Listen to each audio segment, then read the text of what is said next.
હવે જો વાત કરવામાં આવે કોંગ્રેસની તો કોંગ્રેસના સ્ટાર પ્રચારક રાહુલ ગાંધી પણ ગુજરાતની 2 દિવસની મુલાકાતે છે।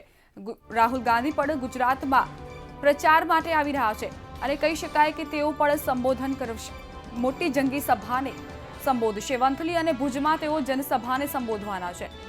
રાહુલ ગાંધી વંથલીમાં બપોરે જનસભાને સંબોધશે અને જો વાત કરીએ પોરબંદર અને જૂનાગઢની તો બંને બેઠકો માટે તેઓ જંગી જનસભાને સંબોધશે અને સાથે જ પોતાનું વોટ બેંક છે તેને મજબૂત કરવાના પ્રયાસો કરશે।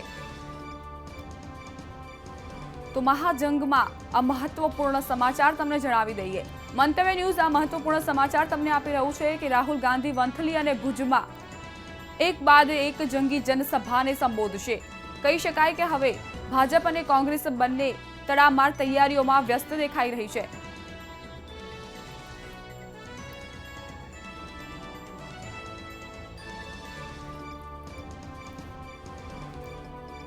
તો મંતવ્ય ન્યૂઝની ટીવી સ્ક્રીન પર તમે જોઈ શકો છો કઈ રીતે તૈયારીઓ થઈ રહી છે રાહુલ ગાંધીના આ પ્રવાસ માટે। તમામ કાર્યકર્તાઓ વ્યવસ્થા કરવામાં વ્યસ્ત જોવા મળી રહ્યા છે। કહી શકાય કે ભવ્યથી ભવ્ય સભા માટે આ તમામ તૈયારીઓ કરવામાં આવી રહી છે। તડામાર તૈયારીઓ વચ્ચે હવે રાહુલ ગાંધી આજે મોટી જનસભાને સંબોધશે। રાહુલ ગાંધી 2 દિવસીય ગુજરાતના પ્રવાસે છે। વેસ્ટર્ન ડિસ્ટર્બન્સને કારણે જે વાતાવરણમાં એકાએક પલટો આવ્યો હતો તે બાદ હવે રાહુલ ગાંધી ફરીથી એક જનસભાને સંબોધવાના છે।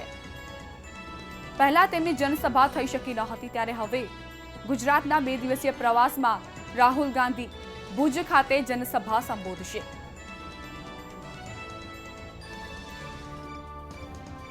તો તમામ સ્ટાર પ્રચારકોનો જમાવડો જોવા મળી રહ્યો છે। ભાજપ અને કોંગ્રેસ તમામના સ્ટાર પ્રચારકો મેદાને ઉતરી ગયા છે। કહી શકાય કે ગુજરાત મિશન માટે તમામે એડી ચોટીનું જોર લગાવી દીધું છે। હવે જોવાનું એ રહેશે કે મતદાન પછી પરિણામ કોની તરફેણમાં જશે।